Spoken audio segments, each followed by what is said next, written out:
साथियों नमस्कार।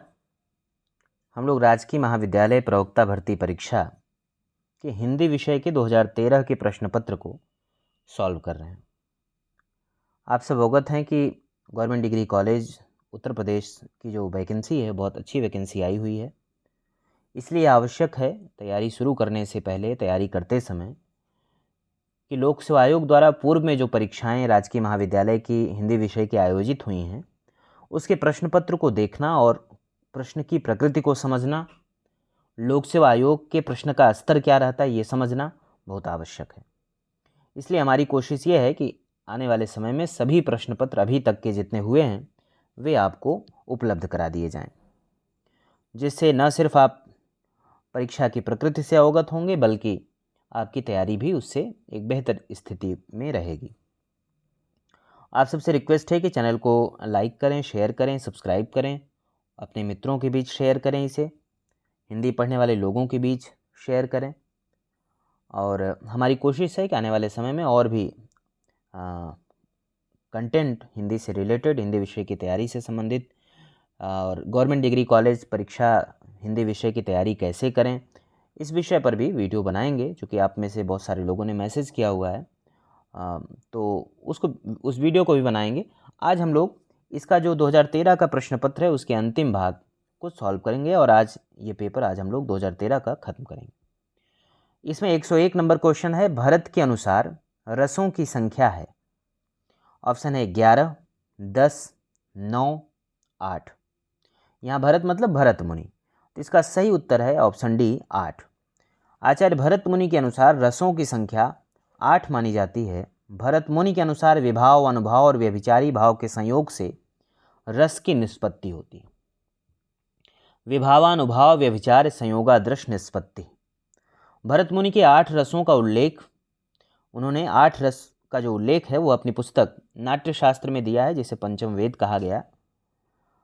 तो उसमें उन्होंने जो 8 रस दिए उसमें श्रृंगार रस जिसका स्थायी भाव रति है, हास्य रस जिसका स्थायी भाव हास है, करुण रस जिसका स्थायी भाव शोक, रौद्र रस जिसका स्थायी भाव क्रोध, वीर रस स्थायी भाव उत्साह, भयानक रस स्थायी भाव भय, विभत्स रस स्थायी भाव जुगुप्सा और अद्भुत रस स्थायी भाव विस्मय। अगला प्रश्न है, निम्न में से कौन संचारी भाव नहीं है? ऑप्शन है स्वरभंग, अवहिथा, उन्माद, व्याधि। तो इसका सही उत्तर है ऑप्शन ए स्वरभंग। स्वरभंग जो है यह संचारी भाव नहीं है, स्वरभंग सात्विक अनुभाव है। सात्विक अनुभाव कौन होते हैं? जो हम स्वभावतः जो चीज़ हो जाती, जबकि शेष संचारी भाव के भेद हैं। संचारी भावों की संख्या 33 मानी गई है, वे निम्न हैं। उसमें निर्वेद है, ग्लानि है, शंका है, असूया, मद, श्रम, आलस्य, दैन्य, मोह, स्मृति, धृति, व्रीड़ा, चपलता, हर्ष, आवेग, जड़ता, गर्व, विषाद, औत्सुक्य, निद्रा, अपस्मार, विबोध, अमर्ष, अभिथ, उग्रता, मति, व्याधि, उन्माद, मरण, त्रास, वितर्क, स्वप्न और चिंता। ये 33 संचारी भाव। अगला प्रश्न है जो बहुत महत्वपूर्ण है, कई बार परीक्षा में पूछा गया है। वाक्यम रसात्मकम काव्यम किसका सूत्र है? ऑप्शन है आनंदवर्धन, मम्मट, जगन्नाथ, विश्वनाथ। तो इसका सही उत्तर है ऑप्शन डी विश्वनाथ। वाक्यम रसात्मकम काव्यम आचार्य विश्वनाथ का सूत्र है। आचार्य विश्वनाथ एक रसवादी आचार्य हैं, इनका ग्रंथ साहित्य दर्पण है। तो ये सभी पूछे जाते हैं कि रसवादी हैं, अलंकारवादी हैं, ग्रंथ का नाम, इस तरह के प्रश्न बनते हैं। और उन्होंने बहुत महत्वपूर्ण ये परिभाषा दी थी, वाक्यम रसात्मकम काव्यम, अर्थात रस युक्त वाक्य ही काव्य है। इनके अनुसार गुण, अलंकार, वक्रोक्ति, ध्वनि आदि सभी क्या हैं? रस के पोषक हैं। मम्मट ने कहा था तद्दोषो शब्दार्थो सगुणावन अलंकृत पुनः क्वाप। जगन्नाथ ने कविता की परिभाषा देते हुए कहा कि रमणीयार्थ प्रतिपादक शब्द काव्यम, यानी रमणीय अर्थ का प्रतिपादन करने वाले जो शब्द हैं वही काव्य हैं। आनंदवर्धन ने भी अपने तरह से सहृदय शब्द का प्रयोग उन्होंने किया, सहृदय पर बहुत जोर दिया था कि सहृदय देहालादि शब्दार्थ मयत्वमेव काव्य लक्षणम। अगला प्रश्न है, काव्य में कल्पना सिद्धांत के प्रतिपादक कौन थे? ऑप्शन है प्लेटो, अरस्तु, कॉलरिज, टी.एस. इलियट। ये बहुत महत्वपूर्ण सिद्धांत है, इसका उत्तर है ऑप्शन सी कॉलरिज। काव्य में कल्पना सिद्धांत के प्रतिपादक कॉलरिज हैं। कॉलरिज ने कल्पना के संबंध में लिखा कि इसमें संश्लेषणात्मक तथा जादुई शक्ति होती है जो विरोधी या विसंवादी धर्मों में संतुलन स्थापित करती है। कॉलरिज के अनुसार काव्य सर्जना का जो मूल आधार है वो कल्पना है। कॉलरिज की महत्वपूर्ण गद्य रचनाएं हैं the Friend, Aids to Reflection, Church and State, Confessions of Inquiring Spirit, Biographia Literaria. अगला प्रश्न है किस आलोचक ने आलोचना को मनोविज्ञान की शाखा कहा? ऑप्शन है प्लेटो, अरस्तु, लॉन्जाइनस, रिचर्ड्स। तो इसका सही उत्तर है ऑप्शन डी रिचर्ड्स। रिचर्ड्स ने आलोचना को मनोविज्ञान की शाखा कहा। रिचर्ड्स मूल्य और अनुभूति में कोई भेद नहीं मानते, अर्थात जीवनानुभूति और काव्यानुभूति दोनों पर्याय मानते हैं। रिचर्ड्स ने आलोचना के दो भेद किए, आलोचनात्मक, इसमें अनुभूति के मूल्य का वर्णन होता है, दूसरा प्राविधिक, इसमें अनुभूति के साधनों का वर्णन होता है। रिचर्ड्स के अनुसार संप्रेषण ही आलोचना का चरम लक्ष्य है। रिचर्ड्स के ग्रंथ हैं the principles of literary criticism, practical criticism, science and poetry, the philosophy of rhetoric. महत्वपूर्ण रचनाएं हैं। अगला प्रश्न है भट्टनायक का भुक्तिवाद किस दर्शन पर आधारित है? ऑप्शन है मीमांसा दर्शन, शैव दर्शन, न्याय दर्शन, सांख्य दर्शन। तो इसका सही उत्तर है ऑप्शन डी सांख्य दर्शन। भट्टनायक का भुक्तिवाद सांख्य दर्शन पर आधारित है। आचार्यों के जो सैद्धांतिक और उनके जो दार्शनिक आधार हैं किसके संबंध में है? ये भरत मुनि के रस सूत्र की व्याख्या इन्होंने, किसी ने उत्पत्तिवाद के माध्यम से की मीमांसा दर्शन के आधार पर, किसी ने अनुमतिवाद से की, किसी ने भुक्तिवाद से, किसी ने अभिव्यक्तिवाद से। यहाँ से भी प्रश्न परीक्षाओं में कई बार पूछे गए हैं। तो भट्ट लोलट का जो सिद्धांत है वो उत्पत्तिवाद या आरोपवाद है और दार्शनिक मत मीमांसा दर्शन है, यानी मीमांसा दर्शन से प्रेरित है। शंकुक का सिद्धांत है अनुमितिवाद, न्याय दर्शन। भट्टनायक का भुक्तिवाद या भोगवाद सांख्य दर्शन और अभिनव गुप्त का अभिव्यक्तिवाद जो है वह शैव दर्शन पर आधारित है। अगला प्रश्न देखते हैं दश रूपक किस प्रकार का ग्रंथ है?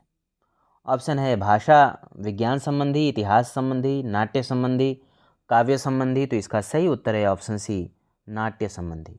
दश रूपक नाट्य संबंधी ग्रंथ की रचना धनंजय ने की। धनंजय ध्वनि विरोधी आचार्य हैं। इनकी कृति दश रूपक में 4 प्रकाश तथा लगभग 300 कारिकाएं हैं। धनंजय के भ्राता धनिक ने दश रूपक की टीका अवलोक नाम से लिखी। अगला प्रश्न है आलंबन और उद्दीपन विभावों के कारण उत्पन्न भावों को बाहर प्रकाशित करने वाले कार्य कहलाते हैं। क्या कहलाते हैं? ऑप्शन है विभाव, अनुभाव, संचारी भाव, स्थायी भाव। तो इसका सही उत्तर है ऑप्शन बी अनुभाव। आलंबन और उद्दीपन विभावों के कारण उत्पन्न भावों को बाहर प्रकाशित करने वाले जो कार्य हैं वो अनुभाव कहलाते हैं। ये भाव के सूचक होते हैं। अनुभाव 4 प्रकार के होते हैं, कायिक है, सात्विक है, मानसिक है, वाचिक है और आहार्य। विभाव क्या है? सामाजिक के हृदय में स्थित अस्थायी भाव, सामाजिक के हृदय में स्थित अस्थायी भावों को आस्वादन के योग्य बनाने वाले कारणों को विभाव कहते हैं। अर्थात प्रतीति का मूल कारण ही विभाव है। इसके 2 भेद हैं, आलंबन और उद्दीपन। अस्थायी भाव, अविरुद्ध या विरुद्ध भाव जिसे न छिपा जा सके, वह आस्वाद का मूल भाव ही अस्थायी भाव कहलाता है। और संचारी भाव क्या है? जो भाव विशेष रूप से अस्थायी भाव की पुष्टि के लिए तत्पर रहते हैं और अस्थायी भाव के अंतर्गत आविर्भूत और तिरोहित होते दिखाई पड़ते हैं, वे संचारी भाव और इनकी संख्या 33 मानी गई। अगला प्रश्न है वीर रस का अस्थायी भाव क्या है? ऑप्शन है क्रोध, शोक, उत्साह, जुगुप्सा। तो क्या है इसका अस्थायी भाव? इसका सही उत्तर है ऑप्शन सी उत्साह। वीर रस का स्थायी भाव उत्साह है। भरत मुनि ने 8 रसों का उल्लेख किया और बाद में कई आचार्यों ने उसमें कुछ कुछ ऐड ऑन कर दिए, जैसे वात्सल्य रस, शांत रस, लेकिन मूलतः 8 रस भरत मुनि ने माने थे, जिसमें श्रृंगार रस है, रति स्थायी भाव है, हास्य रस का हास है, करुण रस का शोक है, रौद्र रस का क्रोध है, वीर रस का उत्साह है, भयानक रस का भय है, विभत्स रस का जुगुप्सा है, अद्भुत रस का विस्मय है, शांत रस जिसकी संकल्पना उद्भट ने दी, शांत रस को मान्यता देने की बात कही, निर्वेद है उसका, विश्वनाथ ने वात्सल्य रस की बात कही, इसका स्थायी भाव वत्सलता है, रूप गोस्वामी ने भक्ति रस की बात की, इसका स्थायी भाव ईश्वर विषयक रति है, रुद्रट ने प्रयाण रस की बात की, इसका स्थायी भाव स्नेह है। अगला प्रश्न है जहाँ एक व्यंजन की आवृत्ति एक या अनेक बार हो, वहाँ क्या होता है? ऑप्शन ए छेकानुप्रास, वृत्त्यानुप्रास, लाटानुप्रास, यमक अलंकार। तो इसका सही उत्तर है ऑप्शन बी वृत्त्यानुप्रास। जहाँ एक व्यंजन की आवृत्ति एक या अनेक बार हो वहाँ वृत्त्यानुप्रास अलंकार होता है। जैसे कंकन किंकिन नूपुर धुनि सुन, कहत लखन सन राम हृदय गुण। अनुप्रास अलंकार कहाँ होते हैं? जहाँ वर्णों या व्यंजनों की साम्यता के आधार पर एक से अधिक बार आवृत्ति हो तो अनुप्रास अलंकार होते हैं। उसी के 5 भेद हैं, जिसमें एक है छेकानुप्रास, दूसरा है वृत्त्यानुप्रास, तो ये वृत्त्यानुप्रास का उदाहरण। तीसरा है श्रुत्यानुप्रास, चौथा है अंत्यानुप्रास और पांचवा है लाटानुप्रास। अगला प्रश्न है जहाँ उपमेय में उपमान की संभावना की जाए वहाँ क्या होता है? ऑप्शन है उपमा अलंकार, रूपक अलंकार, उत्प्रेक्षा अलंकार, अतिशयोक्ति अलंकार। तो इसका सही उत्तर है ऑप्शन सी उत्प्रेक्षा अलंकार। जहाँ उपमेय में उपमान की संभावना की जाए वहाँ उत्प्रेक्षा अलंकार होता है। जैसे वह देखो वन के अंतराल से निकले, मानो 2 तारे क्षितिज जाल से निकले। उपमा अलंकार जहाँ उपमेय और उपमान में गुण, रूप या चमत्कृत सौंदर्य मूलक सादृश्य का प्रतिपादन किया जाए वहाँ उपमा अलंकार होता है। जैसे सुनि सुर सरि सम पावन बानी। रूपक अलंकार है जहाँ उपमेय और उपमान में भेद रहित आरोप किया जाता है, वहाँ रूपक अलंकार होता है। अतिशयोक्ति अलंकार जहाँ किसी विषय का वर्णन इतना बढ़ा चढ़ाकर किया जाए कि लोक सीमा या मर्यादा का उल्लंघन हो जाए, वहाँ अतिशयोक्ति अलंकार होता है। अगला प्रश्न है निम्न में कौन सी विशेषता लोक साहित्य में नहीं होती?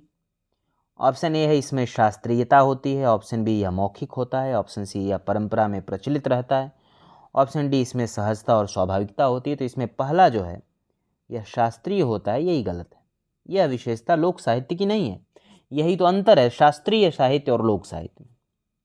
शास्त्रीयता लोक साहित्य की विशेषता नहीं है। बाकी अन्य जो 3 बातें कही गई कि लोक साहित्य मौखिक होता है, यानी वो किताबों में नहीं मिलता, मौखिक परंपरा से प्रचलित रहा या परंपरा में होता है, इसमें सहजता और स्वाभाविकता होती है। लोक साहित्य की भाषा शिष्ट और साहित्यिक भाषा न होकर साधारण जन की भाषा होती। अगला प्रश्न है एक म्यान में 2 तलवारें कभी नहीं रह सकती हैं, किसी और पर प्रेम नारियां पति का क्या सह सकती हैं? इसमें अलंकार क्या है? ऑप्शन है विरोधाभास, अतिशयोक्ति, दृष्टांत, व्यतिरेक। इसका सही उत्तर है ऑप्शन सी दृष्टांत। इस पंक्ति में दृष्टांत अलंकार है, कहाँ होता है? जहाँ उपमेय में उपमान तथा उसके साधारण धर्मों में प्रतिबिंब भाव हो, वहाँ दृष्टांत अलंकार होता है। व्यतिरेक अलंकार कहाँ होगा? जहाँ उपमेय में उपमान से सकारण उत्कर्ष दिखाया जाए, वहाँ व्यतिरेक होता है। और विरोधाभास अलंकार वहाँ होता है जहाँ विरोध न रहने पर भी विरोध का आभास हो, वहाँ विरोधाभास अलंकार। अगला प्रश्न है साहित्य में दलित रचनाकारों का पहला बड़ा और कारगर हस्तक्षेप किस भाषा में हुआ?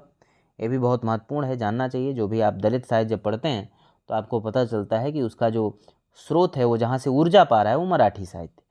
तो वह सबसे पहले जो हस्तक्षेप, कारगर हस्तक्षेप हुआ, मराठी भाषा में हुआ। साहित्य में दलित रचनाकारों का पहला बड़ा और कारगर हस्तक्षेप मराठी भाषा में हुआ।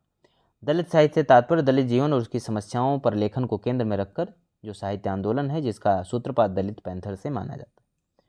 अगला प्रश्न है दलित विमर्श पर आधारित कृत जूठन किस लेखक की आत्मकथा है? ऑप्शन है मोहनदास नैमिषारय, ओम प्रकाश वाल्मीकि, सूरजपाल चौहान, कौशल्या बैसंती। तो इसका सही उत्तर है ऑप्शन बी ओम प्रकाश वाल्मीकि।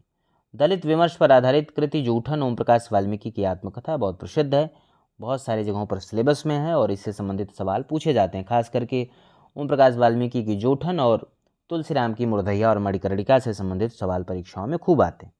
तो सन 1995 में प्रकाशित मोहनदास नैमिषारय कृत अपने अपने पिंजरे हिंदी की पहली दलित आत्मकथा है। अन्य दलित आत्मकथाएं हैं कौशल्या बैसंती की दोहरा अभिशाप 1999, सूरजपाल सिंह चौहान की तिरस्कृत 2002 में और संतप्त 2002 में, शिवराज सिंह बेचैन की बेवक्त गुजर जाए और मेरा बचपन, बेवक्त गुजर गया माली और मेरा बचपन मेरे कंधों पर, शिवराज सिंह बेचैन का।